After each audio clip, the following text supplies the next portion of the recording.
Hello friends, आज हम discuss करेंगे comparison of I effect and E effect के बारे में। देखिए, लास्ट वीडियोस में हमने इंडक्टिव इफेक्ट और इलेक्ट्रोमैग्नेटिक इफेक्ट दोनों को डिस्कस किया था। अब हम इन दोनों को कंपेयर करेंगे। पहले बात करते हैं इंडक्टिव इफेक्ट की।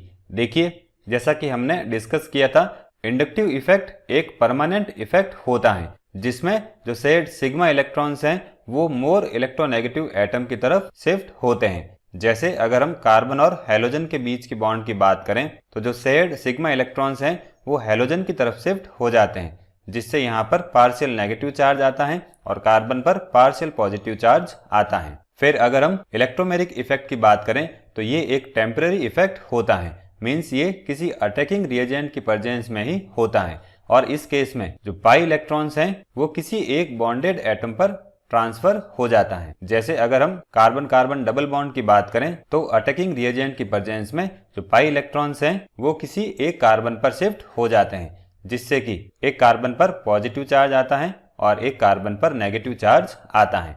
अब देखिए, इंडक्टिव इफेक्ट की बात करें तो इसमें जो चार्जेस आते हैं वो पार्शियल चार्ज होते हैं, मीन्स इलेक्ट्रॉन कंप्लीटली ट्रांसफर नहीं होके सिर्फ शिफ्ट होते हैं। और इलेक्ट्रोमैग्नेटिक इफेक्ट के केस में जो इलेक्ट्रॉन्स हैं वो कंप्लीटली ट्रांसफर हो जाते हैं। इस वजह से बॉन्डेड एटम्स पर कंप्लीट चार्ज आता है। फिर इंडक्टिव इफेक्ट की बात करें तो ये सिर्फ ऐसे सैचुरेटेड कंपाउंड्स में ऑपरेट होता है जिसमें कि कम से कम एक पोलर बॉन्ड होना चाहिए। जैसे अगर हम कार्बन कार्बन सिंगल बॉन्ड की बात करें तो इनमें इंडक्टिव इफेक्ट नहीं होगा, और अगर हम कार्बन हैलोजन बॉन्ड की बात करें तो इनमें इंडक्टिव इफेक्ट ऑपरेट होगा। फिर इलेक्ट्रोमैग्नेटिक इफेक्ट की बात करें तो ये हमेशा ऐसे अनसैचुरेटेड कंपाउंड्स में ऑपरेट होता है जिसमें कि कम से कम एक मल्टीपल बॉन्ड प्रेजेंट हो, मींस या तो डबल बॉन्ड प्रेजेंट हो या ट्रिपल बॉन्ड प्रेजेंट हो।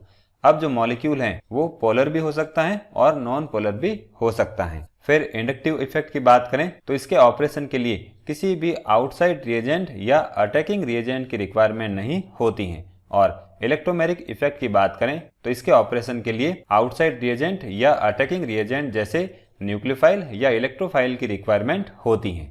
अब इंडक्टिव इफेक्ट के केस में जब शेयर्ड सिग्मा इलेक्ट्रॉन्स शिफ्ट होते हैं तो सिग्मा बॉन्ड के जो मॉलिक्यूलर ऑर्बिटल्स हैं उनकी शेप में स्लाइटली डिस्टोर्शन आता है, क्योंकि जो इलेक्ट्रॉन पेयर हैं वो स्लाइटली ड्रिफ्ट होता है, मीन्स जो इलेक्ट्रॉन पेयर हैं वो मॉलिक्यूलर ऑर्बिटल से बाहर नहीं जाता है। और इलेक्ट्रोमैग्नेटिक इफेक्ट की बात करें तो इसमें जो पाई इलेक्ट्रॉन्स हैं वो कंप्लीटली न्यू मॉलिक्यूलर ऑर्बिटल में ट्रांसफर हो जाते हैं। फिर जैसा कि हमने डिस्कस किया था, इंडक्टिव इफेक्ट के केस में चार्ज का पार्शियल सेपरेशन होता है, मींस एटम्स पर पार्शियल चार्ज आता है और पार्शियल चार्ज की वजह से वहां पर किसी भी तरह के आयंस का फॉर्मेशन नहीं होता है।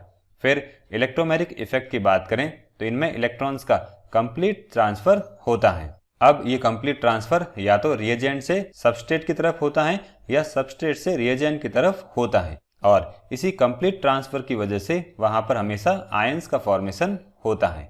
अब देखिए, कुछ मॉलिक्यूल्स ऐसे होते हैं जिनमें इंडक्टिव इफेक्ट और इलेक्ट्रोमैग्नेटिक इफेक्ट दोनों साथ में ऑपरेट होते हैं। जैसे अगर हम किसी मॉलिक्यूल की बात करें तो उसमें एक हाईली इलेक्ट्रोनेगेटिव एलिमेंट भी प्रेजेंट है और मल्टीपल बॉन्ड भी प्रेजेंट हैं, तो उस केस में ये दोनों इफेक्ट्स साथ में ऑपरेट करते हैं। और कुछ केसेस में ये एक दूसरे को रीइंफोर्स करते हैं और कुछ केसेस में ये एक दूसरे को अपोज करते हैं। अब अगर ये दोनों एक दूसरे को अपोज करते हैं तो उस केस में जो इंडक्टिव इफेक्ट है वो हमेशा डोमिनेट करता है, क्योंकि इलेक्ट्रोमैग्नेटिक इफेक्ट में इलेक्ट्रॉन्स का कंप्लीट ट्रांसफर होता है।